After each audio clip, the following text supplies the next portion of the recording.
हिंगोलीच्या औंढा नागनाथ इथं ज्योतिर्लिंग नवनाथ मंदिरात परवा रात्री रथोत्सव सोहळा पार पडला आणि या रथोत्सव सोहळ्याला शेकडो भाविकांनी गर्दी केलेली होती।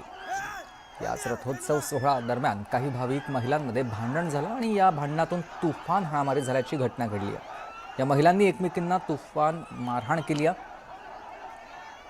त्यानंतर या महिलांसोबतच्या युवकांमध्ये देखील हाणामारी झाली आहे। रथोत्सव सोहळा आणि या दरम्यान पोलीस बंदोबस्त असताना देखील हा गोंधळ घडलेला आहे।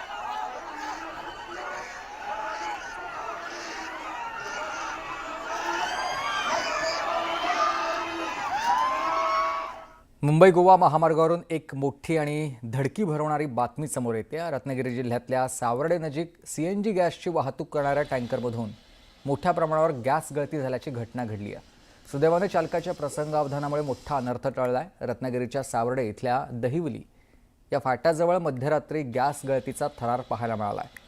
सीएनजी गॅसची वाहतूक करणाऱ्या एका वाहनातून अचानक गॅस लीक होऊ लागला। प्रसंगावधान राखून चालकानं टँकर महामार्गावरच थांबवला आणि तात्काळ खाली उडी घेतली। बघता बघता गॅस गळतीचं प्रमाण इतकं वाढलं की परिसरात पांढऱ्या धुराचे लोट पसरले होते। पहाटेची वेळ असल्यानं महामार्गावर वाहनांची वर्दळ कमी होती, ज्यामुळे मोठी जीवितहानी टळली आहे।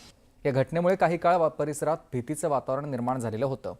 चालकाचा सतर्कपणा आणि पहाटेची वेळ यामुळे मोठी दुर्घटना टळली असली तरी महामार्गावरील गॅस वाहतुकीच्या सुरक्षेचा प्रश्न पुन्हा एकदा ऐरणीवर आलाय।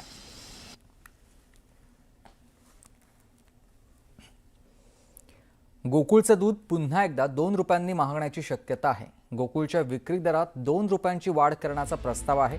आज गोकुळच्या संचालक मंडळाच्या बैठकीत दूध विक्री दर वाढवण्यावर शिक्कामोर्तब होणार आहे। ही दरवाढ झाल्यास 68 रुपये लिटरचं दूध ग्राहकांना 70 रुपये किमतीला मिळणार आहे। प्रतिस्पर्धी विक्रेत्यांकडून दुधाच्या दरात वाढ केल्यानंतर गोकुळ दूध संघ देखील दूध विक्री दर वाढवण्याचा निर्णय घेण्याची शक्यता वर्तवली जाते।